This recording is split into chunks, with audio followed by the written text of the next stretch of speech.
Hello. Hello. Avina. Okay, that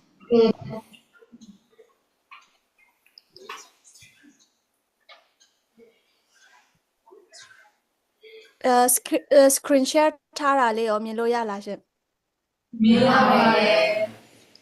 Okay. Okay ဒါဆိုရင်အားလုံးပဲမင်္ဂလာပါဘုရားသခင်ကျေးဇူးတော်ကြောင့်ဒီနေ့2026မှာပေါ့နော် February လပထမရက် February 1မှာဒီဖင်လန်မှာရှိတဲ့ညီကိုမောင်နှမတွေနဲ့ခုလိုမျိုးတွေ့ဆုံရတဲ့အတွက်ကြောင့်ကျေးဇူးတင်ပါတယ်ပြီးတော့ဒီလေးလည်းအပြောင်းလဲရှိတာကိုတတိထားမိတယ်ဆိုတော့ကျေးဇူးတော်ချီးမွမ်းနေရှင့်ဘာဖြစ်လို့လဲဆိုတော့ကျမတို့ယုံကြည်သူရဲ့အသက်တာဟာဆိုရင်ပို့ပြီးတော့ကြီးထွားတဲ့အသက်တာဖြစ်တယ်ပို့ပြီးတော့တိုးတက်လာတဲ့အသက်တာဖြစ်တယ်ဆိုတာကိုဘုရားသခင်ကလည်းတွေ့မြင်ခွင့်ပေးရပါတော့ဆိုတော့ကိုကထိုင်ခုံ like အစီအစဉ်လေးတွေလည်းပေါ့နော်ပို့ပြီးတော့ systematically ဖြစ်လာတာကိုတွေ့ရတဲ့အတွက်ကြောင့်ကျွန်မကျေးဇူးတင်တယ်။ဘာဖြစ်လို့လဲဆိုတော့ပထမဆုံးစီစဉ်ကနေခုလိုမျိုးwitness ခွင့်ရတာပေါ့နော်ဒီလိုမျိုးမြင်တွေ့ခွင့်ရတဲ့အတွက်ကြောင့်ကျွန်မတအားဂုဏ်ယူတယ်ပြီးတော့ဥဆောင်တဲ့ခေါင်းဆောင်တွေကိုလည်းကျေးဇူးတင်ကြောင်းပြောကြားလိုပါတယ်ဆိုတော့ဒီနေ့မှာဆိုရင်ကျွန်မကအရင်အဆုံးနှုတ်ကပတ်တော်ဝင်ရဖို့ရအတွက်ပေါ့နော်ဒီလမှာကျမနဲ့အမျိုးသားကိုနှုတ်ကပတ်တော်ဝင်ငါခွင့်ပေးတယ်ဒါပေမဲ့ကျမကဒီတခါတော့အရင်ဦးဆုံးပေါ့နော်အရင်ဦးဆုံးတရားဟောမယ်ဆိုပြီးတော့ဦးလိုက်တာပေါ့ဆိုတော့ဒီနေရာမှာရောက်လာတဲ့အကြောင်းရင်းဖြစ်တယ်ပြီးတော့အစီအစဉ်လဲလူတွေကတာအစီအစဉ်ဆွဲတာဒါပေမဲ့ဖခင်တခင်ကကျမ်းမာခြင်းအခွင့်တခြားအစီမပြေနိုင်တဲ့အရာတွေအများကြီးရှိနိုင်တယ်အဲ့ဒီကြားထဲကနေခုလိုမျိုးပေါ့နော်ကိုယ်တိုင်လဲကြမ်းမာမာလေးနဲ့ပါဝင်ခွင့်ရတဲ့အတွက်ကြောင့်ကျေးဇူးတော်ချီးမွမ်းပါတယ်ဆိုတာကိုရှေးဥစွာပြောကြားလိုပါတယ်ဆိုတော့နှုတ်ကပတ်တော်ထဲမှာကျမတို့တခါတည်းသွားမယ်နော်ဆိုတော့နှုတ်ကပတ်တော်ကဒီနေ့ကျွန်မရွေးချယ်ထားတဲ့နှုတ်ကပတ်တော်ကဘာလဲဆိုရင်ဟဘကုတ်အခန်းကြီး1အခန်းငယ်1ကနေ18ထိဆိုတော့ဒီတလားကကြတော့ဘယ်လိုမျိုးအစီအစဉ်နဲ့သွားမလဲဆိုရင်ဟဘကုတ်ကအခန်းကြီး1ကနေအခန်းကြီး3ထိရှိတယ်ဆိုတော့အခန်းကြီး1ကနေအခန်းကြီး3ကိုကျွန်မကပထမ3ဘက်ကိုဒီ Bible Study ပုံစံမျိုးနဲ့ပေါ့နော်ဒီတစ်ပတ်ကဟဘကုတ်အခန်းကြီး1အကြောင်းဆွေးနွေးမယ်ပြီးတော့နောက်ပတ်မှာဆိုရင်ဟဘကုတ်အခန်းကြီး2နောက်တစ်ပတ်မှာဆိုရင်ဟဘကုတ်အခန်းကြီး3ဆိုပြီးတော့အားလုံးလဲကြုံတင်ပြီးတော့စံစာဖတ်ပြီးတော့စိတ်ပြင်ဆင်လို့လဲရတာပေါ့အဲ့ဒါဆိုတော့ဒီတစ်ပတ်ကကြတော့ကြုံတင်ပြောပြထားတာမရှိတဲ့အတွက်ကြောင့်ဟဘကုတ်အခန်းကြီး1အကြောင်းကိုကျွန်မဝင်ပြမယ်နောက်တစ်ပတ်မှာဆိုရင်အားလုံးကဟဘကုတ်အခန်းကြီး2အကြောင်းကိုကြုံတင်ပြီးတော့ဖတ်ထားလို့ရတယ်ပေါ့နော်ဆိုတော့ဒီဟဘကုတ်ကဘာလို့လဲဆိုတော့ဒါကဂျေရမိုင်ယာတို့ပြီးတော့ Ezekiel ပေါ့ဒီ prophet တွေနဲ့ခေတ်ပြိုင်ပေါ့နော်ခေတ်ပြိုင်နေထိုင်ခဲ့တဲ့ဘုရားအမှုတော်ဆောင်ခဲ့တဲ့ prophet တစ်ပါးဖြစ်တဲ့ဟဘကုတ်ကဆိုရင်ပြီးတော့ဒီဟဘကုတ်မှာဆိုရင်တခြားစံစာအုပ်တွေတခြား prophet တွေနဲ့မတူတဲ့အရာတစ်ခုတွေ့ရတယ်အဲ့ဒါကဘာလဲဆိုရင်ဟဘကုတ်ကဆိုရင်သူ့ရဲ့ character ကနည်းနည်းလေးထူးဆန်းတယ်သူ့ရဲ့နာမည်ကဘာလဲဆိုတော့ဟဘကုတ်ဆိုတာက to endure တဲ့ to endure ဆိုတာကတီးခံဖို့ပေါ့နော်တီးခံဖို့ရအတွက်ဖြစ်တဲ့အဲ့လိုမျိုးပေါ့ဒါပေမဲ့သူ့ရဲ့နာမည်နဲ့ဆန့်ကျင်ဘက်လောက်ဆောင်တာကိုကျမတို့တွေ့ရတယ်အဲ့ဒါဘာလဲဆိုတော့ဟဘကုတ် chapter 1ကိုကြည့်လိုက်မယ်ဆိုရင်ကျမ်းပိုက်ဆဆချင်းသူဘာနဲ့စတယ်လဲဆို complaint နဲ့စတယ်တခြား prophet ကကြတော့ဘုရားကဒီလိုခိုင်းပြီးတော့သူတို့ဘလောက်ပဲခက်ခဲနေပါစေသူတို့ကဒီဟာတွေကိုအန်တုပြီးတော့တေးခံပြီးတော့ကြိုးစားပြီးတော့ဘုရားအမှုတော်ဆောင်ကြတယ်ဆိုတာကိုတွေ့ရတယ်ဒါပေမဲ့ဟဘကုတ်ကကြတော့အဲ့လိုမျိုးမဟုတ်ဘူးဟဘကုတ်ရဲ့အသက်တာမှာဆိုရင်သူက complaint ကနေစတာဖြစ်တယ်သူက complaint လုပ်တယ်ဆိုတာကသူ့အလုပ်မဟုတ်ဘူးအမှန်ဆိုရင် prophet ရဲ့အလုပ်ကဖျားခိုင်းတဲ့ message ကိုဖျားကပြောခိုင်းတဲ့စကားကိုပဲဖျားရဲ့လူတွေစီမှာပြောရမှာဖြစ်တယ်ဒါပေမဲ့ဟဘကုတ်ကကြတော့ဖျားသခင်ကိုတခါတည်းနဲ့ complaint တက်တယ်ဘာဖြစ်လို့လဲဆိုတော့ဒီနေရာမှာဆိုရင်တအားရိုင်းရကြတယ်ဖျားသခင်အတွက်ပေါ့နော်လူအနေနဲ့စဉ်းစားကြည့်မယ်ဆိုရင်ဒါပေမဲ့ဖယားသခင်ကဒီဟာကိုရိုင်းတယ်လို့မမြင်ဘဲနဲ့ဒီလိုမျိုးကိုလက်ခံတယ်ဆိုတဲ့အကြောင်းအရာလေးတွေကိုကျမတို့မြင်ရတယ်။အဲဆိုတော့ခေါင်းစဉ်လေးကဘာလဲဆိုရင် all is well even though it is not well all is well ဆိုတဲ့စကားလုံးလေးကိုကြားဖို့ကြမယ်လို့ထင်တယ်။ဘာဖြစ်လို့လဲဆိုတော့ ဘယ်ခုနှစ်လဲမသိဘူးတအားခေတ်စားတဲ့ဇာတ်ကားရှိတယ်အိန္ဒိယဇာတ်ကားလေအာအိန္ဒိယဇာတ်ကားဟို3 idiots ဆိုတာရှိတယ်မလားအမီရခန်ဇာတ်ကားလေအဲ့မှာဆိုရင်တို့ဒီစာကြောင်းလေးတော်တော်လေးခေတ်စားတယ် all is well ပေါ့ဒါဘာပဲလာ all is well ပေါ့နော်အဆင်ပြေတယ်စိတ်ပူတာဘာမှမရှိဘူးပေါ့ဆိုတော့အဲ့ဒီပုံစံလေးနဲ့နေစေချင်တယ်အဲ့ဒါကြောင့်ကျွန်မဒီခေါင်းစဉ်လေးကိုပေးရပါတော့ all is well ဘာဖြစ်လို့လဲ even though it is not well အာအာအဆင်ပြေပါတယ်လို့ပြောလို့ရတဲ့အခြေအနေမှာမဟုတ်အခြေအနေမဟုတ်တဲ့အချိန်မှာတောင်မှဖះရဲ့ကြီးစုတော်ကြောင့်အဆင်ပြေပါတယ်အဆင်ပြေမှာပါဆိုတော့စိတ်ထားလေးဆိုတဲ့အဖြေလေးပေါ့နော်ပါဇက်ကထွက်လာနိုင်ဖို့ရန်အတွက်စိတ်ထဲကနေပဲယုံကြည်တာမဟုတ်ဘဲနဲ့ပါဇက်ကနေထွက်လာနိုင်ဖို့ရန်အတွက်အစင်စစ်လိုအပ်တယ်အဲ့ဒီအစင်စစ်တွေကိုဟဘကုတ်ရဲ့တက်တာကနေကျမတို့သင်ရမှာဖြစ်တယ်ဒီနေ့မှာ3 lessons ပေါ့နော်ဒီ chapter တစ်ခုကိုပိုင်း3ပိုင်းနဲ့ပိုင်းမယ်ဆိုရင်ဟဘကုတ်အခန်းကြီး1အခန်းငယ်1ကနေ4ထိပြီးတော့နောက်တစ်ခုကကြတော့အခန်းအပိုင်းငယ်5ကနေ7ထိပြီးတော့နောက်ဆုံးအပိုင်းငယ်7ကနေ18ထိဆိုပြီးတော့ခွဲထားတာရှိပါတယ်ဆိုတော့ပထမအဆုံးပါလဲဆိုတော့ဟာဘကုတ်ကသူ့ရဲ့ကျမ်းစာအုပ်ဆက်ချင်းမှာဘုရားသခင်ကိုမေးခွန်းတွေစမေးတယ်ဆိုတော့လူမေးခွန်းမေးတာရောဘာတွေလဲဆိုတော့ how long နဲ့ဘုရားသခင်လို့ဘုရားဘယ်အချိန်ထိဒီလိုမျိုးတွေဖြစ်နေအောင်မှာလဲပေါ့နော်ပြီးတော့ why ဘာဖြစ်လို့လဲဆိုတော့မေးခွန်းကိုလည်း तू ကမေးပါတယ်နောက်တစ်ခုပါလဲမမေးသေးလေဆိုရင် where are you ဒီလိုမျိုးဒုက္ခတွေကြုံနေရတဲ့ချိန်မှာကိုရောရဲ့လူမျိုးတွေပေါ့နော်ဒီကျွန်တော်ရဲ့လူမျိုးတွေကိုရောချစ်တဲ့လူမျိုးတွေကဒီလိုမျိုးခက်ခဲဒုက္ခတွေကြုံနေရတဲ့ချိန်မှာကိုရောကဘယ်မှာလဲဆိုတဲ့မိခွန်းတွေက तू ကထုတ်ပါတယ်ပြီးတော့ how can you ဒီလိုဖိနှိပ်ခြင်းဒုက္ခငင်းပနှိပ်စက်ခြင်းခံနေရတဲ့အခြေအနေတွေကိုကိုရောကြည်နိုင်တာလားကိုရောဒီတိုင်းပဲကြည်နေနိုင်တာလားဆိုတဲ့ပုံစံမျိုးပေါ့နော်အဲ့လိုမျိုးနဲ့ဟာဘကုတ်ကကိုရောကိုမေးခွန်းမေးပါတယ်အဲ့ဒီနေရာမှာကျမတို့အပေါတွေ့ရဆိုရင် honest question ဆိုတာကလူတိုင်းမှာမေးခွန်းတွေရှိကြတယ်မေးခွန်းမမေးဘူးဆိုတာက curious မဖြစ်ဘူးပေါ့နော်သိချင်စိတ်မရှိတဲ့သူတွေအမှန်ဆိုငငယ်တုန်းကကျမတို့စာသင်ခဲ့တဲ့ချိန်မှာဆရာမတွေကိုမေးခွန်းမေးခွင့်မရှိဘူးဆိုတဲ့စိတ်ထားမျိုးကျမတို့ရှိခဲ့ဖို့တယ်ပြီးတော့မိသားစုမှာလည်းအဲ့ဒီ system ကြီးကိုပြန်ပြီးတော့ practice လုပ်တယ်ဥပမာထားပါတော့ကလေးတွေအသက်3နှစ်အရွယ်ကနေ6နှစ်အရွယ်ဆိုရင်မိခွန်းတွေတအားမေးတတ်တဲ့ကလေးတွေဖြစ်တယ်။ဘာဖြစ်လို့လဲဆိုတော့ဒီလောကကြီးမှာသူတို့အတွက်သစ္စာတွေများကြီးပဲ။ဒါဘာဖြစ်လို့လဲ။ဘာဖြစ်လို့ဒီလိုဖြစ်တာလဲဆိုတော့မိခွန်းတွေများကြီးမေးတယ်။အဲ့မှာမိဘတွေများစုကဘယ်လိုမျိုးဖြေလဲဆိုတော့ကလေးတွေကအမေဘာဖြစ်လို့ဒီဟာကဒီလိုလဲဥပမာဆိုအမေဘာဖြစ်လို့ကားကခြေလေးချောင်းရှိတာကားကဘီးလေးချောင်းရှိတာလဲဘာဖြစ်လို့နှစ်ချောင်းမရှိတာလဲအဲ့လိုမျိုးပေါ့နော်။ပြီးတော့ဥပမာဆိုရင်ဘာဖြစ်လို့စပိန်မောင်းတဲ့ခါကြရင်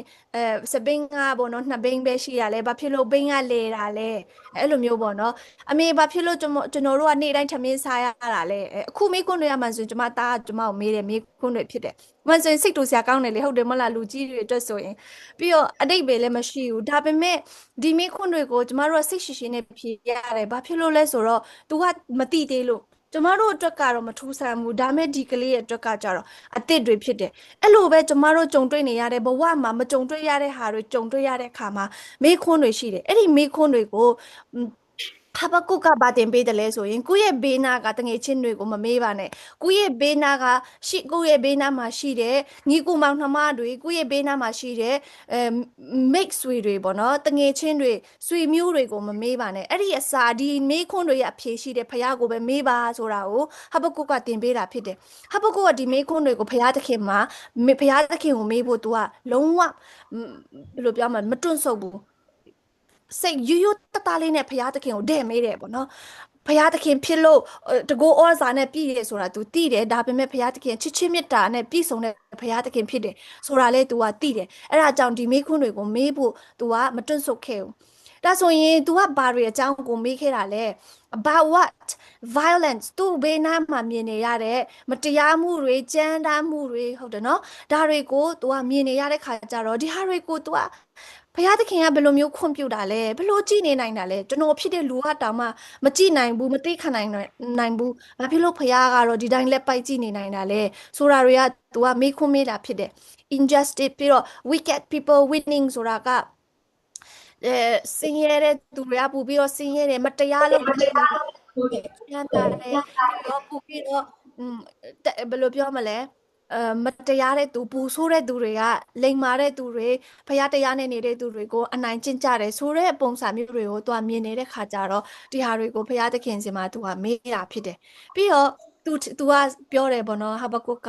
ဖျားသခင်ကဘာဖြစ်လို့ခုချိန်မှာငြိမ်နေတာလဲတိတ်ဆိတ်နေတာလဲဆိုပြီးတော့သူကမေးခွန်းထုတ်ပါတယ်ကျမတို့လည်းအဲ့လိုမျိုးမေးခွန်းထုတ်ကြမယ်လို့ထင်ပါတယ်မထုတ်ဘူးဆိုရင်လည်းထုတ်ကြည့်လိုက်ပါဆိုပြီးအကြံပေးခြင်းတယ်ဘာဖြစ်လို့လဲကိုမသိတဲ့မေးခွန်းတွေကိုဖြေပေးနိုင်မဲ့သူကဖျားဖြစ်တယ်ပေါ့နော်ပြီးတော့အဲ့ဒီမှာကျမတို့ဘာတွေ့ရတယ်လဲဆိုတော့နံပါတ်1မှာပေါ့နော်ခုနကတော့ခုနကတော့ပြောလိုက်တဲ့ဟာပေါ့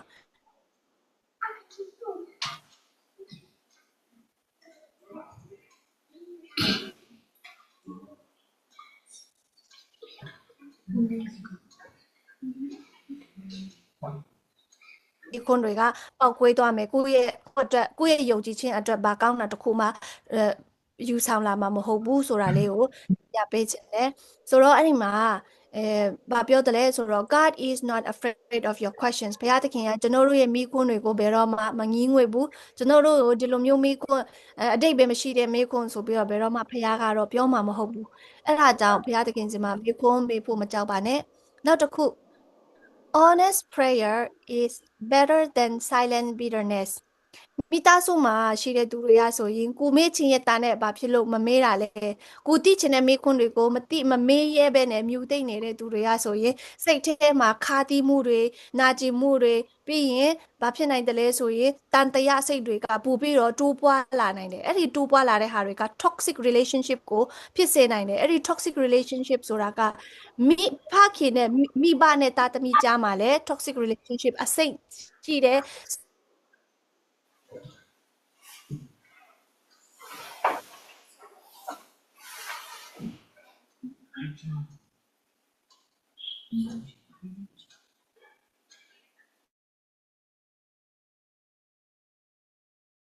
ဖြစ်မှာပါအဲ့လိုမျိုးတွေနဲ့လုပ်နေတယ်ဆိုရင်ဒါတွေကကျန်းမာရေးကောင်းတဲ့ပေါ့နော် healthy relationship မဖြစ်နိုင်ပါဘူးဘုရားသခင်နဲ့ကျမတို့ရဲ့ကြားဆက်ဆံရေးမှာလည်းကိုမတိတဲ့မိခွန်းတွေကိုဘုရားသခင်ကိုတည့်မဲရမှာဖြစ်တယ်ဘုရားသခင်စင်မှာနှိမ်ချတဲ့တက်တာနဲ့ဘယ်လိုပြောမလဲသိချင်တာတွေအကုန်လုံးကိုအမြဲတမ်းမေးရမှာဖြစ်တယ်အဲ့ဒါဘာဖြစ်လို့လဲ silent bitterness စိတ်ထဲကခါတီးပြီးတော့ဘုရားသခင်ကကျွန်တော်ဒုက္ခရောက်ရင်လဲဘာမှဂရုမစိုက်ဘူးဘုရားသခင်ကကျွန်တော်ကိုကောင်းကြီးမပေးဘူးသူကျွန်တော်ရဲ့ယံသူကိုကြတော့ကောင်းကြီးပေးတယ်ဆိုတဲ့ပုံစံမျိုးနဲ့ဘုရားပေါ်မှာအမြင်မှားတွေရှိလာနိုင်တယ်အဲ့ဒါကြောင့် honest prayer ဆိုတာယူသားတဲ့ဆုတောင်းခြင်းလိုအပ်တယ်ရိုးသားသားဘုရားသခင်စီမှာဖွင့်ဟခြင်းလိုအပ်တယ်အဲ့ဒါတွေကဘာအတွက်လဲကျမ်းမာရေးအတွက်ဘုရားသခင်နဲ့ကျမတို့ကြားမှာဆက်ဆံရေးကျမ်းမာတဲ့ဆက်ဆံရေးရှိဖို့ရအတွက်ဖြစ်တယ်ဆိုတာသင်ယူလို့ရတယ်နောက်တစ်ခု faith doesn't mean pretending everything's okay ယုံကြည်ခြင်းဆိုတာဗာလဲယုံကြည်ခြင်းဆိုတာအများသောအဖြစ်ပေါ့နော်ယုံကြည်ခြင်းအဖြစ်တောင်ကြီးတောင်မှရွှေ့နိုင်တယ်ဒီယုံကြည်ခြင်းအဖြစ်ဘာမဆိုဖြစ်နိုင်တယ်ဟုတ်တယ်နော်ကျွန်တော်ဘုရားသခင်ကိုယုံကြည်တယ်အဆင်ပြေမှာပါပေါ့ဒါပေမဲ့ဒီမှာပြောတာကယုံကြည်ခြင်းဆိုတာတဲ့အရာရာအလုံးအဆင်ပြေသွားမှာပါဆိုတာယုံကြည်ခြင်းမဟုတ်ဘူးဟုတ်ပြီနော်ဆိုတော့အဆင်မပြေဘူးဆိုတာသိရတာအားရပါတယ်အဆင်ပြေမှာပါဆိုတာမျိုးကယုံကြည်ခြင်းမဟုတ်ဘူးယုံကြည်ခြင်းဆိုတာမျိုးကတစ်ခါတလေကြာရင်အဖို့ခပေးရတယ်ဟိုကဘွန်ဟိုဖာကမေးတယ်ပေါ့နော်ခရစ်တော်နောက်လိုက်ဖို့ဆိုရင်အမြဲတမ်းအဖို့ခပေးရတယ် the cost of discipleship ဆိုတာပေါ့နော်ခရစ်တော်နောက်လိုက်ဖို့ဆိုအဖို့ခအမြဲတမ်းပေးရတယ်ဒါပေမဲ့တယောက်နဲ့တယောက်ဘာအဖို့ခပေးတာလဲဆိုတာဒါမတူညီတာဆိုပြီးတော့ပြောတယ်ဆိုတော့ယုံကြည်ခြင်းလို့ပြောတဲ့ခါမှာကျမတို့ဘယ်လိုပြောမလဲအမြဲတမ်းအဆင်ပြေရမယ်ဆိုတာမဟုတ်ပါဘူးကျမတို့ခရိယန်တက်တာမှာဆိုဘုရားသခင်ကောင်းကြီးပေးမယ်ပေါ့နော်ကျွန်တော်ပြီးတော့ဒီလိုမျိုးတက်တာနဲ့နေဆိုရင်ဘယ်လိုကောင်းကြီးတွေဆန်းရမလဲဆိုတာသိပေမဲ့အဖို့ခပါတွေပေးရမလဲဆိုတာမသိဘူးဆိုရင်ကျမတို့ရဲ့ဘုရားသခင်နဲ့ဆက်ဆံရေးကြားမှာ healthy relationship ကျန်းမာတဲ့ဆက်ဆံရေးမရှိနိုင်ဘူးအဲ့ဒါလေးကိုကျမတို့ဟာဘကုတ်ရဲ့တက်တာကနေသင်ရတာဖြစ်ပါတယ်နောက်တစ်ခုမေခွန်းမေးဘူးမကြောက်ဘူးဟုတ်ပြီဘုရားသခင်ကိုမေခွန်းတွေလည်းမေးတယ်ပြီးရင်ရိုးရိုးသားသားနဲ့ဆုတောင်းတယ်ကိုယ့်ရဲ့စိတ်ထဲမှာရှိတဲ့တန်တရားတွေကိုလည်းဘုရားကိုပြောပြီးပြီဒါဆိုရင်ဘုရားရောအဖြေပေးမှာလားဘုရားရဲ့အဖြေကိုကျမတို့ကဘယ်လိုသိနိုင်မှာလဲ God answers but not the way we want ဘုရားကတော့အမြဲတမ်းပေးတယ်ဒါပေမဲ့တခုရှိတာကဘုရားအဖြေပေးတဲ့ပုံစံကကျမတို့အမြဲတမ်းလိုချင်တဲ့ပုံစံတော့မဟုတ်ဘူးနော်အဲ့ဆိုဒီဟပကုတ်ခန်းကြီး1အခန်းငယ်9ကနေ17ထိမှာကျမတို့ဘာကိုတွေ့ရတယ်လဲဆိုရင် ဘုရားသခင်က look among nations and watch but utterly astounded I will work a work in your days and နေအသက်ရှင်တော့မှာငါအလုပ်တော့လုပ်မယ်အဲ့လိုပြောတယ် which you would not believe ဒါမဲ့တော့လုံးမဲ့ဟာကနေယုံမှာမဟုတ်ဘူး though it will tell you ငါလုံးမဲ့လုံးနေကိုပြောပေမဲ့နေယုံမှာမဟုတ်ဘူးဆိုပြီးတော့ဘုရားကပြောထားတယ်ပေါ့နော်အဲ့ဆိုတော့သူစုတောင်းတဲ့အတိုင်းဘုရားကတော့အဖြေပေးတယ်ဒါမဲ့သူ့အဖြေကဟာဘကုတ်အတွက်လက်ခံဖို့ခက်ခဲပြန်တယ်ဘာဖြစ်လို့လဲဆိုရင်တော့သူယုံကြည်တာနဲ့တခြားစီဖြစ်နေတယ်ဘုရားရဲ့ဖြေကဘယ်လိုမျိုးလဲဘုရားက I will work you would not believe I'm raising up the Babylonians အဲ့ဒီချိန်မှာသူတို့ရဲ့အကြီးဆုံးရန်သူက Chaldeans လို့လည်းခေါ်ကြတယ် Babylon လူမျိုးတွေဖြစ်တယ်ဒီ Babylon လူမျိုးတွေကတော်တော်ကိုရက်ဆက်ကြမ်းကြုတ်ရုပ်မာတဲ့သူတွေဖြစ်တယ်ဂျူးလူမျိုးတွေကိုအမြဲတမ်းအခက်ပေးတဲ့သူမျိုးတွေလည်းဖြစ်တယ်ဒါဆိုရင်ဘာဖြစ်လို့ဒီလောက်ရက်ဆက်တဲ့သူကျွန်တော်တို့ထက်တောင်မှပိုဆိုးတဲ့သူတွေကိုအသုံးပြုတာလဲဘုရားသခင်ဘာဖြစ်လို့ဒီလူတွေကိုအသုံးပြုပြီးတော့ကျွန်တော်တို့ကိုတန်ခတ်မှလဲဆိုပြီးတော့သူကပြန်ပြီးတော့ပူပြီးတော့တောင်မှစိတ်ရှုပ်သွားတယ်ပေါ့နော်စိတ်ရှုပ်သွားတယ်ပြီးတော့ဒီဟာဘကုတ်ကကျွန်တော်တို့နဲ့အတူတူပဲဘုရားသခင်စီမှာဆူတောင်းတယ်ပေါ့ဘုရားသခင်ကျွန်တော်ကပေါ့နော်ငွေရေးကြေးရေးခက်ခဲရှိတာတွေကိုတော်တော်လေးငင်းငွေပြီးငွေရေးကြေးရေးခက်ခဲမရှိအောင်အလုပ်ကောင်းကောင်းလေးရစေပါပေါ့ကျွန်တော်စူးစမ်းမယ်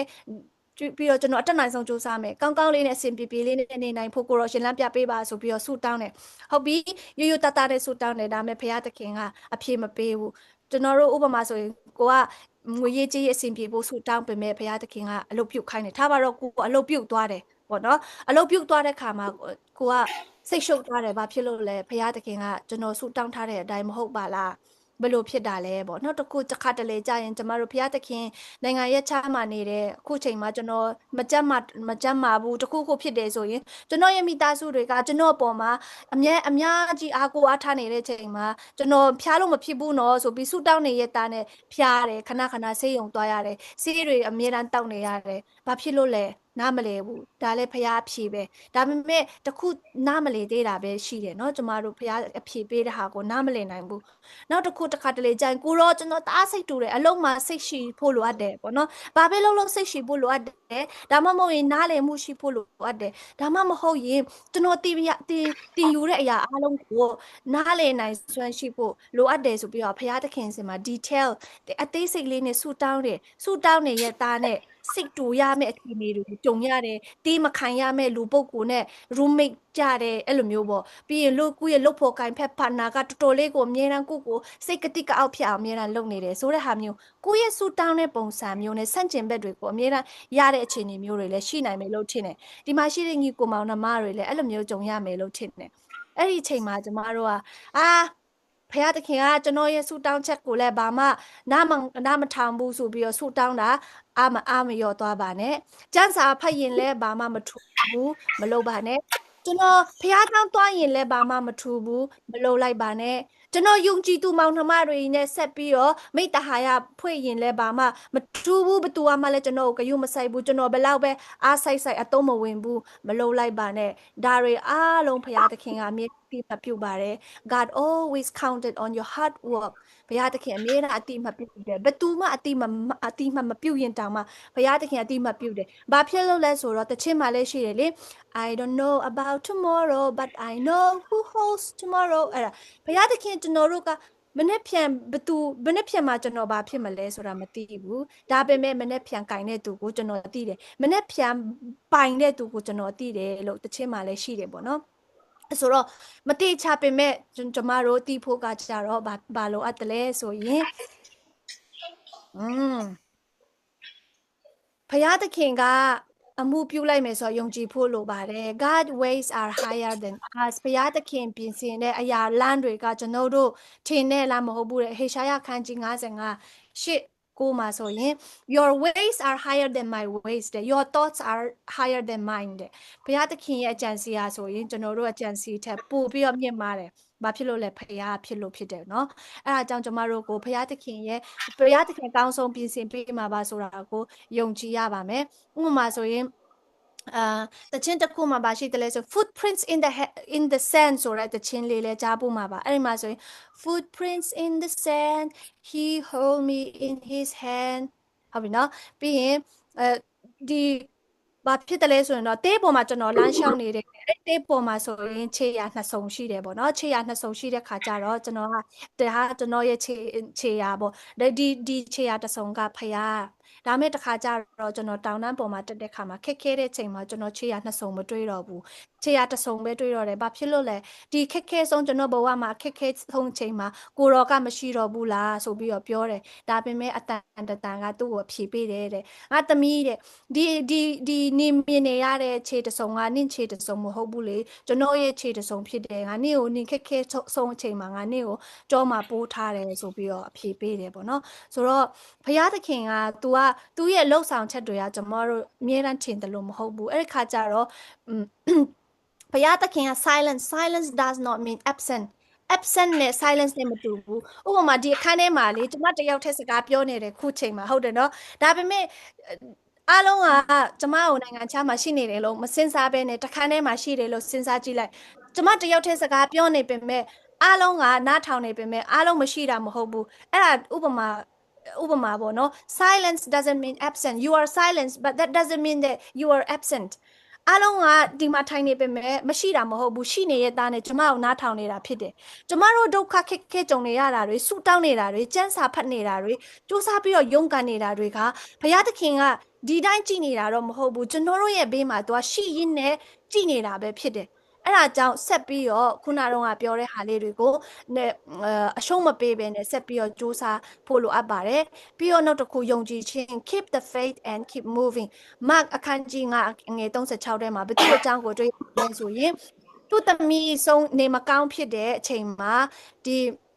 စစ်ဘူကြီးတယောက်ကပေါ့နော်သူ့သမီးနေမကောင်းဖြစ်တယ်ဒါပေမဲ့သခင်ယေရှုကကြမ်းမှချင်းပေးနိုင်တယ်ဆိုတာသိလို့သူ့ရဲ့အစေခံကိုလွှတ်လိုက်တယ်ဒါပေမဲ့သခင်ယေရှုရောက်လာတဲ့ချိန်မှာသူ့သမီးကဆုံးသွားပြီဒါဆိုနောက်ကျသွားပြီလို့အနေနဲ့ဆိုရင်ဒါမဲ့ဒီစကလုံးလေးကိုယေရှုကပြောတယ်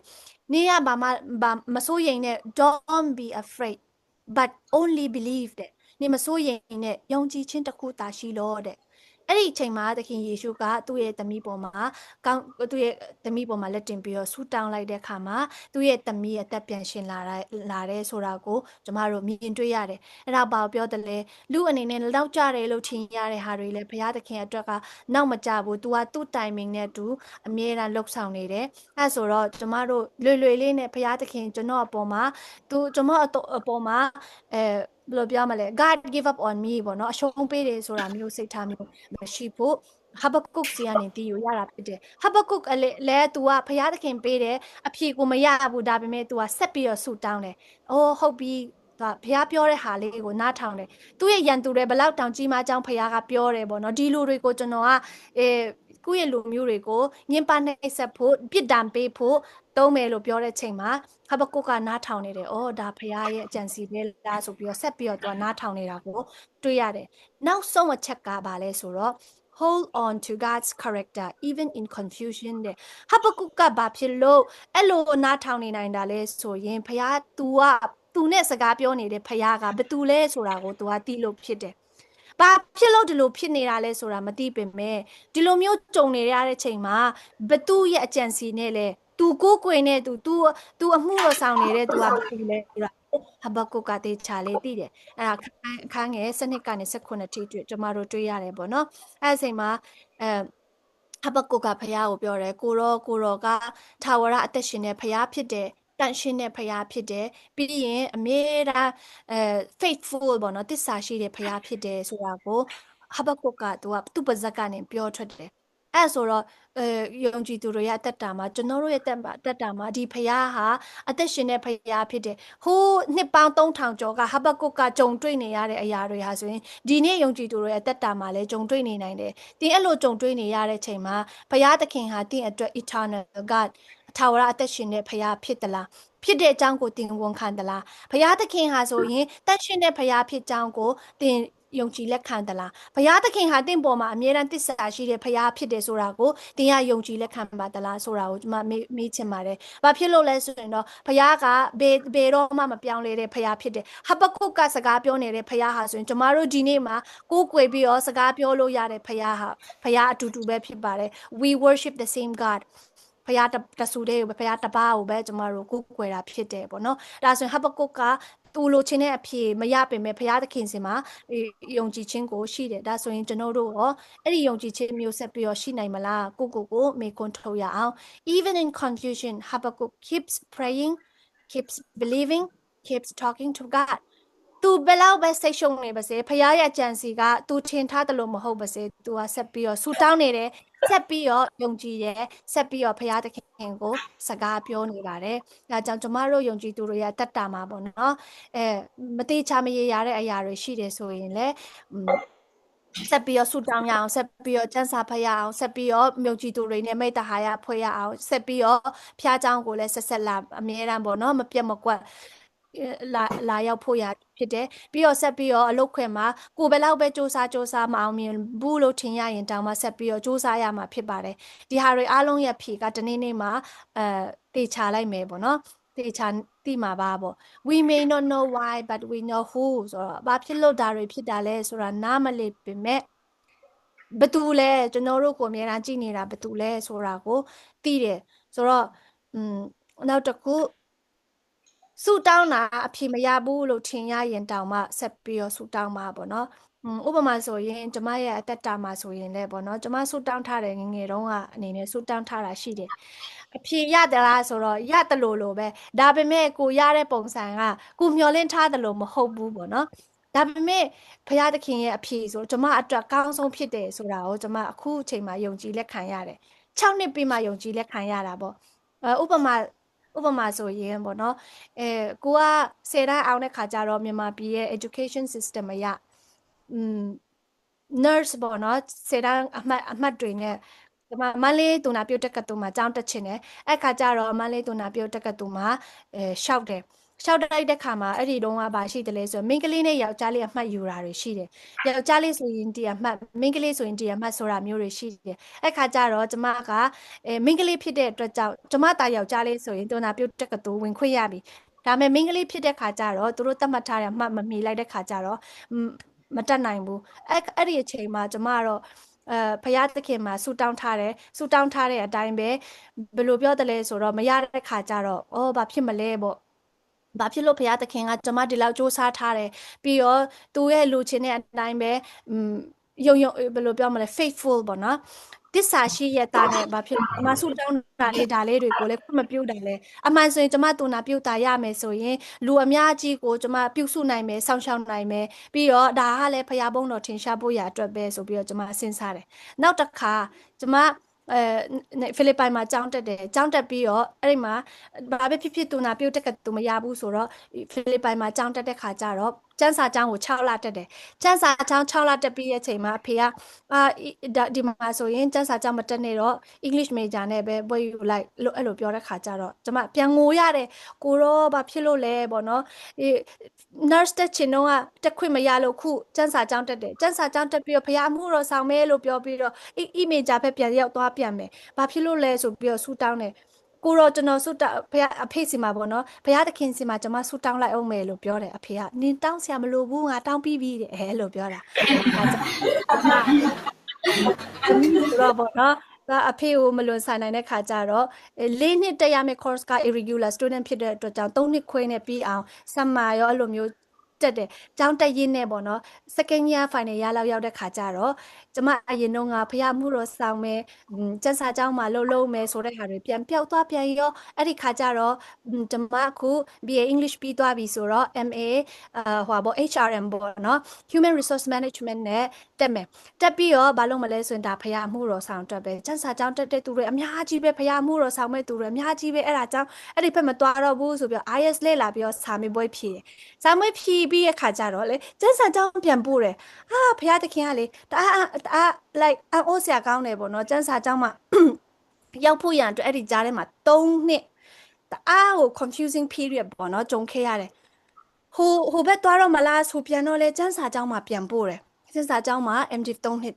တက်ပြီးတော့အဲ့ဒီမှာတခါတည်းလို့အတူကောင်းနဲ့ပြောရမယ်ဆိုရင်ကျွန်မအခုချိန်မှာဆိုရင် nursing ပြန်လုပ်နေရတယ်ဒါပေမဲ့ nursing ကကြတော့သူများရဲ့ patient တွေကိုမဟုတ်ဘဲနဲ့ကိုယ့်ရဲ့မိသားစုတွေကိုပေါ့နော်ပြန်ပြီးတော့ပြုစုရမယ်တာဝန်ဖရားလမ်းပြပို့ဆောင်ပြီးဆိုကိုယ့်ရဲ့မိဘက နေမကောင်းတဲ့ချိန်မှာကျမကိုယ်တိုင်လက်နဲ့ပြုစုနိုင်ခွင့်ဖရားပေးတယ်။တားလေးနှစ်ယောက်ပေးတယ်။သူတို့နှစ်ယောက်ကိုယ်တိုင်ဖရားရဲ့နှုတ်ကပတ်တော်အတိုင်းကြီးထွားလာအောင်တင်ယူဖို့ရန်အတွက်ကျမကိုပြင်ဆင်ပေးတယ်။အခုချိန်မှာဘာဖြစ်လဲဆိုနှုတ်ကပတ်တော်ပြန်ပြီးတော့ဝေမျှတယ်။အဲ့ဒါတောင်မှကိုယ်နိုင်ငံကမဟုတ်တိုင်းတစ်ပါးမှာ actually that is God's plan ကျမအရင်တုန်းကနှစ်ပေါင်း20ကြာပြီးရဲ့အချိန်တုန်းကနားမလည်ခဲ့ပေါ့နားမလည်ခဲ့တဲ့အရာအခုအချိန်မှာတဖြည်းလေးနဲ့God's plan is better than mine ဆိုတာတွေကိုကျမနားလည်လာတယ်တဲ့ခါကျတော့ယုံကြည်ခြင်း faith တွေပေါ့နော်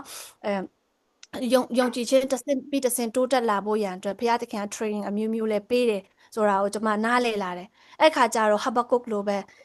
ဒုက္ခရောက်ရင်လည်းဘုရားရဲ့ခြေတော်ကြီးမှာကိုတော့ဘာပဲဖြစ်ဖြစ်ကိုတော့ကိုယုံကြည်လာတယ်ဆိုပြီးတော့ပြောင်းလဲသွားတာကပါလေကျမရဲ့ဆူတောင်းတဲ့ပုံစံလေးပြောင်းလဲသွားတယ်အရင်တော့ကဘာဖြစ်လို့လဲဆိုပြီးမင်းနေတဲ့ဟာကြတော့ခုကြတော့ကိုတော့ကျမမှာဒီလိုမျိုးပြဿနာတွေရှိတယ်ကျမတို့မိသားစုမှာဒီလိုမျိုးခက်ခဲတွေရှိတယ်ကျမနားမလဲဘူးဒါပေမဲ့ကိုတော့မှအဖြေရှိတယ်ဆိုတော့ကျမကိုတော့ကိုယုံကြည်လိုက်မယ်ဆိုပြီးတော့ဘုရားသခင်ကကျမရဲ့ဆူတောင်းတန်ပဲပြောင်းလဲတယ်ဘုရားရှင်နာမဘုန်းကြီးပါစေတင်းရဲ့အသက်တာဘုရားသခင်ကညေဆူတောင်းတန်ကိုပြောင်းလဲတာလည်းဖြစ်နိုင်တယ်ကိုယ့်ရဲ့စိတ်ထဲမှာခံစားနေရတွေကိုပေါ့နော်အခုချိန်မှာနားမလည်တဲ့အရာတွေအများကြီးရှိမယ်ဒါပေမဲ့ keep praying keep believing in God keep talking to God ဆိုတော့ယုံကြည်ခြင်းဆိုတာက God's character ဘုရားဘယ်သူလဲဆိုတဲ့အရာပေါ်မှာယုံကြည်ခြင်းဖြစ်တယ်အခြေအနေပေါ်မှာမဟုတ်ဘူးပေါ့နော်ယာတီဥတုလိုမျိုးပြောင်းလဲနေတဲ့ဖရားမဟုတ်ပါဘူးကျမတို့အုံနှောက်နဲ့နားလည်နိုင်စွမ်းပေါ်မှာပဲမမူတည်ပဲနဲ့ဖရားရဲ့ character which is eternal which is holy which is faithful ထာဝရအသက်ရှင်တဲ့ဖရားတန်ရှင်မြတ်တဲ့ဖရားဖြစ်တဲ့ပြီးတော့အမြဲတမ်းကျွန်တော်တို့ပေါ်မှာတစ္ဆာရှိတဲ့ဖရားတစ္ဆာရှိလို့တတွေးမျိုးနေတဲ့အချိန်မှာတောင်မှမျက်နှာကိုလွှဲတော်မမူတဲ့ကျမ်းစာထဲမှာပေါ့နော်အဲ့လောက်တောင်မှကိုဂယုစိုက်တဲ့သူတွေဘယ်မှာရှိဘူးလို့လဲဟုတ်တယ်နော်ကိုဘယ်လောက်ချစ်ပါလဲဆိုတော့မိဘတွေကတောင်မှအဲ့လောက်တောင်မှကိုတွေလုတ်ဆိုပြီးတော့မြူချတဲ့အချိန်မှာဘယ်သူမှသိမှာမဟုတ်ဘူးဒါမဲ့ကျမ်းစာပြောပါတယ်ကိုတွေမြူချတဲ့ချိန်မှာတောင်မှမျက်နှာမလွှဲတဲ့ဖရားဖြစ်ပါတယ်အဲ့ဒီဖရားကတင့်ဖရားကျွန်တော်ရဲ့ဖရားဖြစ်ပါတယ်အဲ့ဒါကြောင့်ဘယ်သူကိုကိုကိုွယ်တယ်လဲဆိုတာကိုသေချာသိတယ်ဆိုရင်သင်ကတင်းယုံကြည်ခြင်းမလွဲအောင်စောင့်ထိန်နိုင်တယ်ပေါ့နော်နောက်ဆုံးမှာဒီမိသားစုရဲ့အသက်တာနဲ့ကျမတို့ခွန်အားယူပြီးတော့အဆုံးသတ်ချင်ပါတယ်ဟဘကုတ်ကနှစ်ပေါင်း3000ကျော်တော့မှကြုံရတယ်ခက်ခဲဒီမှာဆိုရင်19ရာစုနှစ်တုန်းကဒီမိသားစုကကြုံရတယ် Horatio Spafford မိသားစုတဲ့ဒီမိသားစုကဘာတူလဲဆိုတော့ရိုးမိသားစုပဲသူကဆိုရင် lawyer ရှေ့နေဖြစ်တယ်သူရဲ့မျိုးသမီးနဲ့ပေါ့နော်ဆိုတော့အိမ်ထောင်ကြပြီးတဲ့နောက်မှာဘုရားသခင်ရဲ့နှုတ်ကပတ်တော်ကိုဝေမျှတဲ့ D.L. Moody နဲ့တော်တော်လေးခင်တဲ့ best friend ပေါ့နော် best friend တွေလည်းဖြစ်ကြတယ်။ तू ကိုယ်တိုင်တရားမဟောဘူး။ဒါပေမဲ့ D.L. Moody တရားဟောတဲ့ခါမှာလိုအပ်တဲ့အရာတွေအားလုံးကို sponsor လုပ်ပေးဖို့ရအတွက်အမြဲတမ်းစိတ်အားထက်သန်တဲ့သူဖြစ်တယ်ဒီ Spafford ကပြီးတော့သူက real estate နာမည်ကြီးတဲ့ real estate မှာinvestment အများကြီးလုပ်ထားတယ်အများကြီးကို invest လုပ်ထားတဲ့သူဖြစ်တယ်အဲ့ဒီချိန်မှာဆိုရင်တခါတော့သူ့ရဲ့အငယ်ဆုံးသားလေးပေါ့သားလေးပထမအုပ်ဆုံးသားလေးမွေးတယ်အဲ့ဒီသားလေးကဒီမှာဆိုရင်သူကဓာတ်ပုံကိုရှာပေမဲ့မတွေ့ရဘူးပေါ့နော်သူတို့မှာကလေး10ယောက်ရှိတယ်စုစုပေါင်းအဲ့ဒီအချိန်မှာပထမဆုံးသားလေးကငငယ်တုန်းကဖျားပြီးတော့ဆုံးသွားတယ်ပြီးတော့နောက်မှာဘုရားသခင်ကသူတို့ကိုကလေးလေးသမီးလေး4ယောက်ပေးထားတယ်တပီးလေး4ယောက်ပေးပြီးတဲ့အခါမှာဘာဖြစ်တယ်လဲဆိုတော့သူတို့ရဲ့စီးပွားရေးပေါ့နော်အဲ့ဒီနေရာမှာဆိုရင်သူတို့သူတို့နေတဲ့မြို့မှာမိလောင်မှုကြီးမားရှိတဲ့ခါကျတော့သူတို့ကပိုင်ဆိုင်မှုတွေအများကြီးဆုံးရှုံးလိုက်ရတယ်ဒါမဲ့ဆုံးရှုံးတဲ့ကြားထဲမှာသူကအဲ့ဒီဟာတွေကကြတော့ဒါတွေကရပါတယ်ဖခင်ကပေးတယ်ဖခင်ကပြန်ယူသွားတယ်ကိစ္စမရှိဘူးတဲ့အဲ့နဲ့တခါကျတော့ဒီ movie တရားဟောဖို့ရအတွက်သူကကိုကြီး campaign လုပ်ပေးမယ်ဆိုပြီးတော့လုပ်တဲ့ချိန်မှာသူ့အမျိုးသမီးနဲ့သမီးလေးယောက်ကိုတင်ပေါ်နဲ့လွှတ်ထားတယ်တင်ပေါ်နဲ့လွှတ်ထားတဲ့လမ်းမှာဘာဖြစ်လဲဆိုရင်တော့တင်ပေါ် collide ပေါ့နော်တင်ပေါ် accident ဖြစ်သွားတဲ့ခါကျတော့ဒီသမီးလေးယောက်17ယောက်အန်နီယာ17နှစ်ဖြစ်တယ်ပြီးတော့မက်ဂီယာ9နှစ်ဖြစ်တယ်ဘက်စီယာ9နှစ်နဲ့သမီးလေးနောက်ဆုံးအငယ်ဆုံးက2နှစ်ဒီသမီးလေးယောက်ကအဲ့ဒီနေရာမှာပဲတင်ပေါ် accident မှာညမြုပ်ပြီးတော့ဆုံးသွားတယ်အလောင်းကိုလည်းမတွေးတော့ဘူးပေါ့နော်ဒါပေမဲ့သူ့အမေပဲကြံရစ်ခဲ့တယ်အဲ့ဒီချိန်မှာပေါ့နော်ဒီ သူတို့ကတခါတည်းသူ့သမီးတွေဆုံးရှုံးသွားတဲ့အကြောင်းကိုလည်းသူဒီခုလိုမျိုးနဲ့ဖုန်းနဲ့မပြောနိုင်ဘူးတပတ်အကြာမှပဲသူ့ရဲ့အမျိုးသားစီမှာ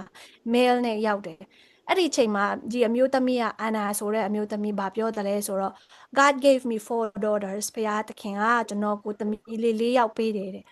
Now they have been taken from me သူပြန်ယူသွားတယ် Someday I will understand why အခုဘာဖြစ်လို့လဲဖခင်နားမလည်နိုင်ဘူးဒါပေမဲ့တနေ့နေ့မှာကြတော့ကျွန်မနားလေလိမ့်မယ်ထင်တယ်ဆိုပြီးတော့သူကပြောသွားတဲ့စကားရှိတယ်ဘယ်လောက်တောင်မှယုံကြည်ခြင်းခိုင်မာတဲ့အမျိုးသမီးလဲဟုတ်တယ်မလားဒီလောက်တောင်ခက်ခဲတဲ့ချိန်မှာဖခင်ပေးတယ်အခုတော့နားမလဲဘူးဒါပေမဲ့တနေ့နေ့တော့နားလေမယ်လို့ထင်တယ်ဆိုပြီးတော့ပြောတယ်အဲ့ခါကျတော့ DL Moody ကသူ့တငယ်ချင်းဒီလိုမျိုးကြုံရတယ်ဆိုတာသိတဲ့ခါကျတော့သူ့ရဲ့ program တွေကို cancel ပြီးတော့ဒီလင်မယားကိုနှစ်သိမ့်ဖို့ရန်သူကသွားတဲ့ခါမှာသူရောက်တဲ့ခါမှာကျတော့ဒီလင်မယားနှစ်ယောက်ကငိုကြွေးပြီးဝမ်းနေနေတာထက် it is well တဲ့ဖခင်ကခွင့်ပြုတယ်ဆိုတော့ကျွန်တော်တို့အတွက်အဆင်ပြေမှာပါလို့သူကပြောခဲ့တယ်ဘာဖြစ်လို့လဲဆိုတော့ဒီတချင်းကြားဖို့မယ်ထင်တယ် it is well with my soul ပေါ့နော် it is well with my soul it is well with my soul ဆိုတဲ့တချင်းရေးတဲ့ Stafford ဖြစ်ပါတယ်အဲ့ဒီ him ရဲ့နောက်ကွယ်ကသူ့ရဲ့ life story ကိုကျွန်မ sharing လုပ်ချင်လို့ဖြစ်တယ်ဘုရားအသုံးပြုတဲ့ဒီလင်မယားနှစ်ယောက်ဆိုရင်နောက်ပိုင်းမှာလည်းသူသားလေးတစ်ယောက်ပြန်မွေးလာတယ်ဒီသားလေးလည်း၄နှစ်အရွယ်မှာဒီ Scarlet Fever ဆိုတဲ့ယောဂါနဲ့ပြန်ပြီးဆုံးသွားတယ်ကလေး၈ယောက်ရှိတဲ့အထဲမှာ9ယောက်6ယောက်ပေါ့6ယောက်ဆုံးသွားတယ်သမီးလေး2ယောက်ပဲအသက်ရှင်ကျန်တယ်ပေါ့နော်ကြီးတဲ့အထိပဲဒါပေမဲ့သူတို့ကနောက်ပိုင်းကျတော့ Jerusalem မှာနေပြီးတော့သူတို့ဆုံးတဲ့ထဲမှာမိဘမေတွေနဲ့မတန်မဆွမ်းတွေအများကြီးရဲ့မိခင်ဖခင်ဖြစ်လာတယ်အဲ့ဒီချိန်မှာသူကဖရားရဲ့အကြံစီကိုနားမလည်နိုင်ဘူးဒါပေမဲ့ဖရားအတွက်တော့ဖရားသခင်ကကြတော့သူတို့အတွက်အကြံစီရှိနေတယ်ပေါ့နော်ဆိုတော့အဲ့လိုပဲကျမတို့ရဲ့အသက်တာတွေမှာအစင်မပြေမှုတွေရှိနေကိုနားမလည်နိုင်တဲ့အရာတွေရှိတယ်ဆိုရင်လည်းစိတ်ဓာတ်မကြဘဲနဲ့ဖရားသခင်စီမှာမေခွန်းထုတ်ပါမေခွန်းထုတ်ရင်လည်းအဖြေကိုရမယ်လို့မဟုတ်ဘူးတကယ်လို့မေခွန်းအဖြေမရဘူးဆိုရင်တောင်မှပေါ့နော်အဖြေမရဘူးဆိုရင်တောင်မှကိုယ့်ရဲ့ဆူတောင်းခြင်းတွေကအလကားတာမဖြစ်ပါဘူးကိုယ့်ရဲ့ယုံကြည်ခြင်းတွေကိုအမြဲတမ်းပဲဘယ်လိုပြောမလဲတိုးတက်အောင်လုပ်နေရမယ်ဆိုတဲ့အရာကိုကျမတို့သိရမယ်ပြီးတော့ကိုဆူတောင်းတဲ့ခါမှာဘယ်သူစီကိုဆူတောင်းတယ်လဲဆိုတဲ့ဟာကိုလည်းကောင်းကောင်းလေးနားလည်ယုံကြည်တယ်ဆိုရင်စိတ်ဓာတ်မကြဘဲနဲ့ဘုရားသခင်ရဲ့အဖြေကိုစောင့်ဆိုင်ရင်လည်းကိုလို့ရမယ့်ဟာပေါ့နော်ဘုရားကောင်းကြီးပေးရင်ဖြစ်စေမကောင်းကြီးမပေးရင်ဖြစ်စေအောင်မြင်သည်ဖြစ်စေမအောင်မြင်သည်ဖြစ်စေကြမ်းမာသည်ဖြစ်စေမကြမ်းမာသည်ဖြစ်စေကျွန်တော်ကတော့ဘုရားသခင်ရဲ့အမှုတော်ကိုဆောင်မယ်ကျွန်တော်ကတော့ဘုရားသခင်စီမှာ faithful မယ်ဆိုတဲ့အသက်တာလေးနဲ့ရှေ့ဆက်သွားရအောင်ဟဘကုတ်လိုပဲဆိုပြီးတော့ခွန်အားပေးချင်ပါတယ်အရောက်စီတိုင်းဖျားရှင်ကောင်းချီးပေးပါစေအာမင်